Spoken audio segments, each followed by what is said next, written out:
Hey there and welcome back to Rimworld. My name is Pete and today we complete episode 40 of our Rimworld Ice Sheet Survival series. The series is now going on for almost a year and so far our colony is still going strong. In the last episode we researched nutrient paste and then also built a nutrient paste dispenser, which should now cut down on cooking times for Cobra and make room for new activities. And Cobra is also the colonist starting off today's episode by smoothing and thus beautifying the 4 columns inside of our storage room. Speaking of storage, the smoke leaves that dropped in the last episode did actually survive, although only barely, and I know I said they had rotted away, but I probably just wasn't looking carefully enough. In any case, they are now being hauled back to the base by our somewhat reduced husky force. As you remember, our husky population slightly exploded in the last video, so near the end we sold more than half of them, and we're now left with 4, 1 male and 3 females, which I think is a very sustainable population. In the storage room then, Cobra has just finished his work, and while he's now cutting more sandstone blocks, we have today's episode's first event. It is another crashed survivor who has landed out here on the ice sheet, and since we are looking for a third colonist for some time now, let's have a closer look at what this guy has to offer. We have a very young space refugee here with no faction affiliation, and also with a pretty neat set of traits and skills. For starters, the undergrounder trait could be immensely useful for life in our mountain base, as we can see from time to time with Cambia and Cobra, who sometimes experience pretty hefty mood penalties from staying inside for too long. The body purist trait then is something that we don't really have to pay close attention to, at least not at this point. We are still a good bit away from equipping our colonists with bionic body parts, so this trait should not cause us any trouble. Lastly, kind is then also very useful to have for everyday social interaction, so judging from these 3 traits alone, I am very much intrigued. Moving on to the skills, we have no red flags either. There are no incapabilities, quite a few skills with a minor passion, and even though the skill set is somewhat similar to that of Cambia and doesn't offer much in terms of combat skills, I think all in all this guy is more than worth rescuing. His injuries are pretty severe and there is a potentially concerning stab scar, but if we can get him fully patched up, that should only be a minor issue. And let's also not forget that we still have 3 healer mech serums that could potentially take care of that.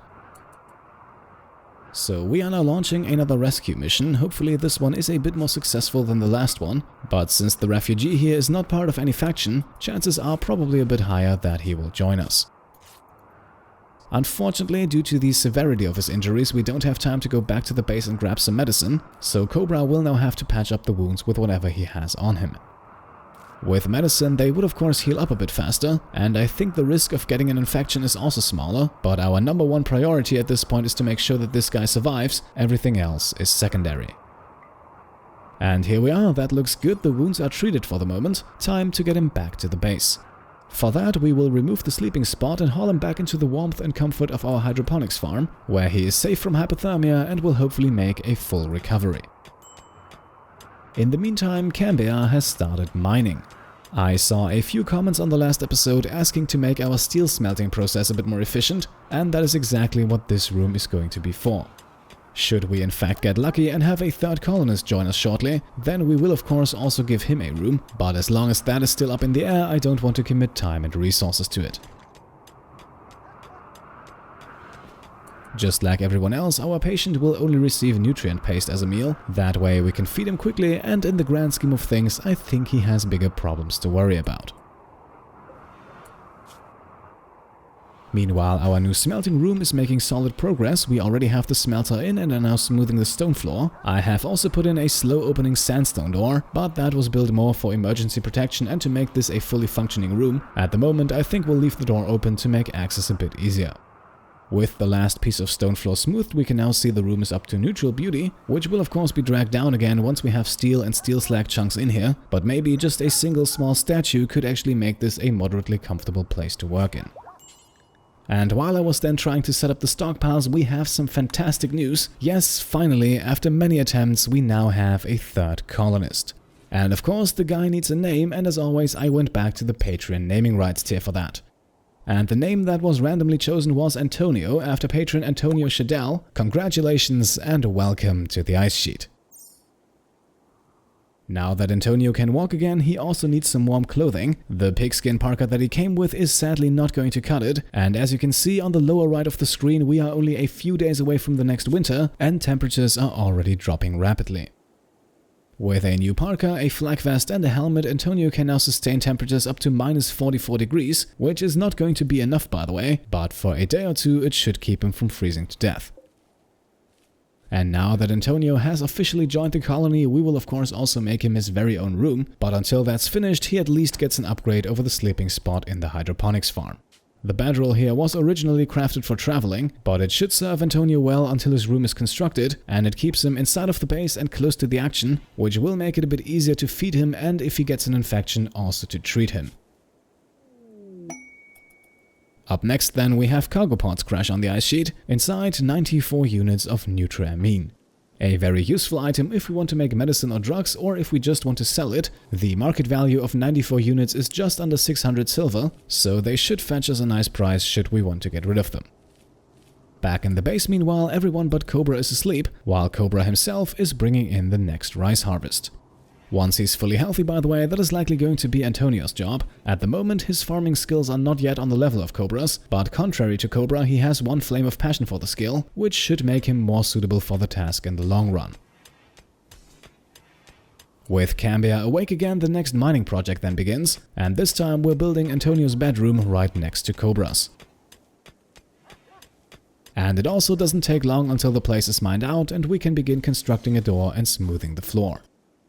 At this point, let me also mention that I did not forget about the Resurrect the Mech serum. That one is still out on the ice sheet protected by a group of enemies, but I saw many of your comments on the last episode, and the overwhelming majority of you was in favor of leaving it exactly where it is.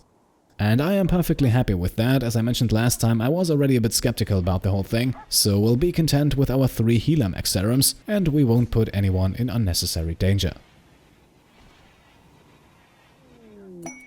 Our next event is then a creativity inspiration on Cobra, which actually comes at a pretty good time here. If you look inside of the bedrooms of Cobra and Cambia, you can see both of them have a sculpture inside, and I have the same thing planned for Antonio's bedroom as well. So even though Cobra's crafting skill is not on the level of Cambia's, the inspiration should more than make up for that and hopefully result in a beautiful small sculpture. As you can see, Antonio's bedroom is now fully smoothed, and so he can leave his quarters inside of the crafting room and take up a more permanent residence. With the crafting room cleared, we can then also start working on the sculpture, and because we barely have enough of it, we're making one out of limestone. Limestone is a bit more pleasant to look at than sandstone and will therefore also result in a slightly more beautiful sculpture, and it is also a bit quicker to work with compared to granite, which we would also have just enough of. Still, it will take a while until Cobra is finished, because the inspiration unfortunately does not boost his work speed, but hopefully the end result will be worth it. While we're waiting for him to finish, our huskies are apparently getting busy again. Only a few days after giving birth, Ruby is pregnant once more, and I have a feeling that Gorg and Madeline will follow shortly. With his injury slowly getting better, I was then foolish enough to give Antonio his first small task, which promptly resulted in him failing to build a door and wasting resources. In the meantime, Cambia was a bit more successful constructing a plasteel bed for Antonio, who can now also use it for the first time and rest until his injuries are healed. And here we are, sculpture finished, time to put it into place. And Cobra's inspiration definitely worked out. The sculpture here is of excellent quality and has a beauty rating of 150, and that is definitely enough to make Antonio's bedroom a much nicer place. Cobra himself will now start making a bit more pemmican. Our huskies have once again run out, and while I have no problem with them feeding on the corpse here and there, pemmican is simply a much more efficient source of nutrition. With Cobra and Antonio resting up, Cambia can now do a bit of cleanup, and then he can use our new steel smelting room for the first time. I have set up 2 stockpiles in there, one for the steel slag chunks and one for the steel itself, and that should slightly speed up the whole production process. It also results in the steel now being a lot closer to our building projects, because most of the time we needed to construct additional defenses. Now temperatures are steadily decreasing, and as expected that is becoming a problem for Antonio. We do, however, still have a Mega Sloth wool tuque lying around. I must have overlooked that earlier, and that tuque is enough to bring his temperature resistance down to minus 58 degrees, which is hopefully going to be enough for the winter if he does not spend extended periods of time outside. With winter just around the corner and everything inside of our base taken care of, I think it also can't hurt to upgrade and extend our defenses now. And we won't do anything fancy here, instead we'll simply extend the layout that we're already using, but I also wanted to work with the walls that were already in place, so we have a small section here of double walls, just to avoid having to deconstruct everything else. One of the key points in this layout, by the way, that is the plasteel door that we will construct over in the top left corner, which is going to be a very convenient entrance and exit point for our colonists. The enemies, meanwhile, will have to run through trap after trap after trap. In total, I think the finished layout will have about 30 of them, so raids with about 30 to 40 people should be manageable, if we consider that we normally only need to kill half of them to make the other half flee. As you can see, I have also decided to completely remove the IED traps, because back in Beta 18 those were pretty useful, but now that traps have received a significant damage boost, I generally prefer those. Now we have almost everything constructed. For the remaining trap we're still missing some steel, but we'll get that soon enough. The next event then, surprisingly once again a good one. I had feared a few hefty raids now that we have 3 colonists, but for now we're only being gifted another set of cargo pods, and inside 53 units of uranium. Since that is arguably the rarest material in the game, we'll gladly take it. To eventually launch the ship, we'll definitely need a lot of it.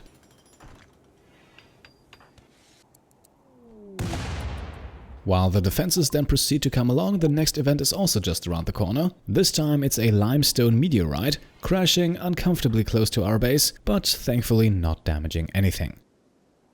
Over the course of the night then, Cobra continues with the construction work, and in the morning we have our next rice harvest to bring in.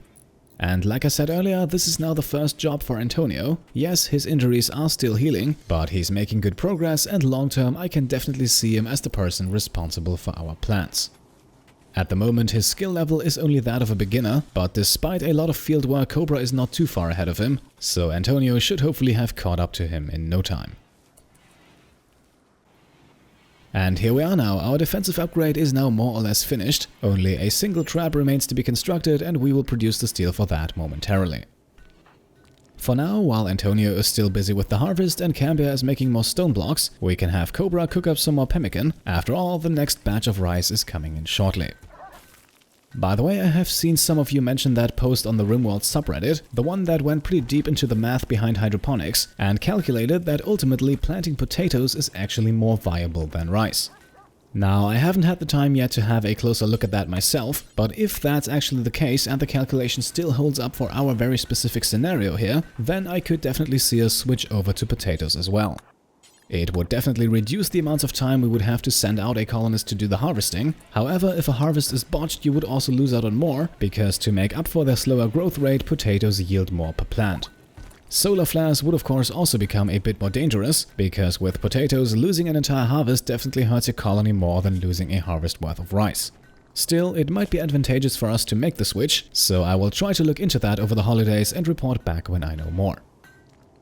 Now, as you have probably noticed, Antonio has fully healed from his injuries. Now he still has the scar, and we could use a healer mech serum to make him fully functional again, but before we do, I would like to hear your opinion on that. On one hand, the scar is constantly causing him pain and is reducing his work speed. On the other hand, though, he is not too restricted, and maybe we should save up the serums for emergency purposes. For a serum that can regrow limbs, using it on a scar definitely feels a bit wasted, but then again, maybe the long-term increase in productivity will make it worth it. I think there will definitely be conflicting thoughts on this, so as always, let me know what you think in the comments below, and we'll then decide in the next episode. To make Antonio's sleep a bit more comfortable, his bedroom now also gets a dresser as well as an end table, both made out of sandstone because we have absolutely enough of it, it doesn't burn, and a sandstone dresser is actually slightly more beautiful than a steel dresser. Both objects are then of good quality, further boosting their value and their beauty rating, and so Antonio actually becomes the first person in our colony with a bedroom that is officially rated beautiful.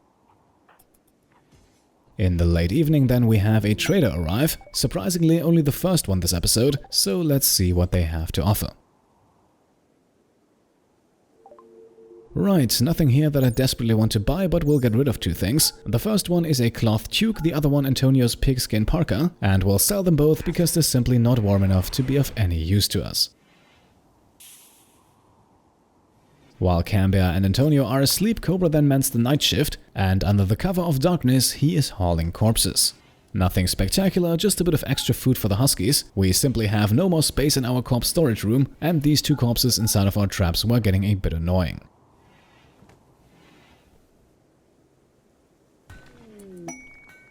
Next event then, and it is still no raid or anything worse. Instead, we receive another call for help, and with that, a potential quest. We are being informed here that there is a bandit camp somewhere out on the ice sheet, and for the generous reward of an orbital power beam targeter, the tribe of the Blue Rock Nation wants us to destroy them. The enemy camp holds 5 enemies, so it might be manageable, and the reward definitely packs a punch as well. The orbital power beam targeter is a very powerful single-use weapon. It has a huge area of effect and deals massive amounts of damage, and can therefore take care of large groups of raiders and mechanoids in the matter of just a few seconds. Still, acquiring it will not be an entirely risk-free endeavor. Not only do we have to take out a group of enemies first, but the enemy outpost is also pretty far away, and the trip back and forth will likely take at least a month, maybe even more. So once again, let me know what you think about it. Should we send 1 or 2 colonists out to clear out the bandit camp, or should we stay at home and defend the base with what we have? Now Antonio is also awake again, and together with Cobra he can sow out more rice. For the time being, we'll still let both of them take care of the plant work if we don't have anything else to do, but again, further down the line, responsibilities will shift over to Antonio more and more. Cambia is now also up and ready to go, and that means it's time for more research. And because I don't see a pressing need for any of the lower tier technologies in the game, we will simply continue at the top of the chain with the 4th of 5 shipbuilding projects, as we now start the research of star flight sensors. This project is necessary to unlock the sensor cluster, another part of the ship that will eventually get us off this planet. It doesn't really serve much of a purpose, contrary to the engine for example, but it is still a requirement.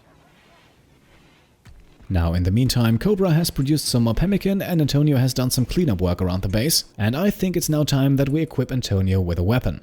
Admittedly, with a shooting skill level of only 2, he will not be super useful. Still, we will give him our excellent quality LMG, which should be accurate enough over short to medium range. Afterwards, Antonio can then make the steel that we still need to make our last trap, and of course also promptly construct the thing. In the meantime, Cobra is doing some butchering. Yes, even the largest meat supplies are running out at some point, so we'll have him slaughter 2 more muffalos here, just to fill our hoppers and clear some space in the corpse storage room. Meanwhile, the traps are finished and Gork is our next pregnant husky. Now only Madeline is left, but I don't think it will take long. With Cobra taking over smelting duties, midnight then passes by, and with that we begin the last day before the winter starts. And as you can see, the ice sheet is immediately getting a lot darker, so we will likely not be able to rely on solar power for much longer. Still, we don't have any pressing needs to tend to at the moment, so we will have Cobra make some psychite tea instead. We still have a good amount of psychoid leaves lying around in the kitchen, and turning those into tea increases their market value and allows us to sell them for a slightly higher profit.